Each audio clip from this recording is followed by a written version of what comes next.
राज्यातील स्थानिक स्वराज्य संस्थांच्या प्राथमिक शाळा शिक्षण विद्यार्थी आणि शिक्षकांच्या प्रलंबित मागण्यांच्या संबंधाने शासनाकडून सातत्याने दुर्लक्ष होत असून आपल्या मागण्या सोडविण्यासाठी शासनाकडून कोणतीही भूमिका घेतली जात नसल्याने गोंदिया जिल्ह्यातील सर्व शिक्षक संघटनांनी एक दिवसीय सामूहिक रजा घेत आपल्या मागण्यांसाठी जिल्हाधिकारी कार्यालयावर मोर्चा काढला होता। शिक्षक हक्क कायदा 2009 मधील तरतुदीस विसंगत अशा 15 मार्च 2024, 5 सप्टेंबर 2024 च्या शासन निर्णयाने स्थानिक स्वराज्य संस्थांच्या प्राथमिक शाळेचे अस्तित्व संपणार आहे। स्थानिक स्वराज्य संस्थांच्या प्राथमिक शाळेतील विद्यार्थ्यांचे शिक्षण संपवण्याचे धोरण अलीकडे घेतलेल्या शासन निर्णयामुळे अधोरेखित झाले आहे। यासह अन्य मागण्यांच्या सोडून संबंधाने शासन स्तरावर कोणतीही अनुकूल भूमिका घेतली जात नाही। त्यामुळे 15 मार्च 2024 च्या संच मान्यतेचा शासन निर्णय रद्द करावा। विद्यार्थी आधार कार्ड संबंधाने अवास्तव अडचणी लक्षात घेता आधार कार्ड आधारित शिक्षक पद निर्धारण धोरण रद्द करावे। शैक्षणिक कामांच्या निर्णयात शिक्षक संघटनांसह चर्चा करून दुरुस्ती करावी।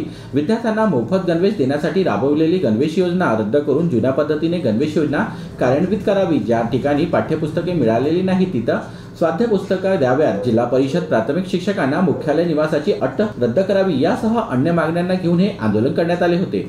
आज गोंदिया जिल्ह्यातीलच नाही तर संपूर्ण महाराष्ट्रातील प्राथमिक शिक्षक किरकोळ रजा घेऊन या आंदोलनामध्ये सहभागी झालेला आहे।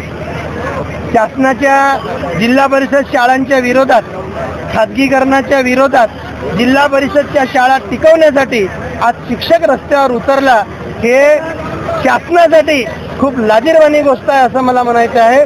कारण आम्हाला गुरुजीला जे काम दिलेलं आहे विद्यार्थ्यांना शिकवण्याचं ते काम आम्हाला करू द्या अशी अर्थ हाक आम्हाला शासनाला करावी लागत आहे। हे आमच्यासाठी आनंदाची आहे, विद्यार्थ्यांसाठी आनंदाची बाब आहे, परंतु शासनासाठी मात्र खूप लाजिरवाणी गोष्ट आहे।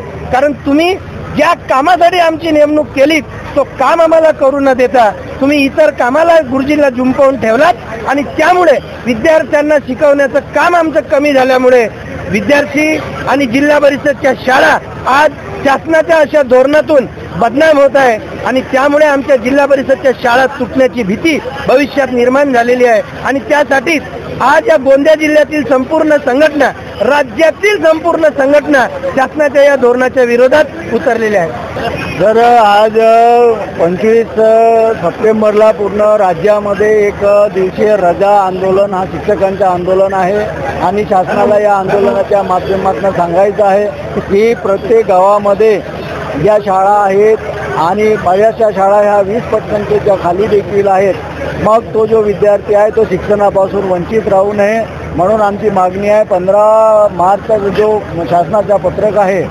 आज की त्यांनी पर्सेंटेजच्या आधारे विद्यार्थ्यांच्या मागे शिक्षकांची नियुक्ती करण्याचं जो नियोजन केलेलं आहे त्या मुख्य मागणीसह कंत्राटीकरण पद्धतीने जे शिक्षकांची नियुक्ती आहे त्याचा विरोध करण्याकरता आणि त्यासह अनेक मागण्या आमच्या या जिल्हा स्तरावरील नव्हे तर राज्य स्तरावरील मागण्यांच्या पूर्णतेकरता आम्ही या ठिकाणी एकत्र जमलेलो आहोत। तेव्हा शासनाने या मोर्चाची दखल घ्यावी, अन्यथा येत्या काही दिवसामध्ये यापेक्षाही भव्य दिव्य आंदोलन या महाराष्ट्र राज्यामध्ये चालेल।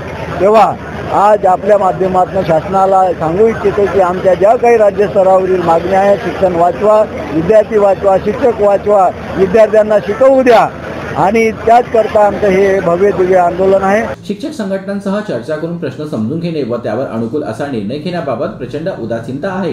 त्याचमुळे अत्यंत व्यथित होऊन राज्यातील स्थानिक स्वराज्य संस्थांच्या प्राथमिक शाळांतील शिक्षक आणि तिथे शिकणाऱ्या पालकांच्या संतप्त प्रतिक्रिया लक्षात घेत राज्यातील सर्व प्राथमिक शिक्षक संघटनांनी तीव्र आंदोलन केले होते। जीबी न्यूजचे प्रत्येक अपडेट मिळवून घेण्यासाठी तुम्ही आमच्या चॅनलला लाईक करा, सबस्क्राइब करा आणि शेअर करा, तसंच बेल आयकॉनला सुद्धा प्रेस करा। आपला जिल्हा आपली बातमी, जीबी न्यूज गोंदिया।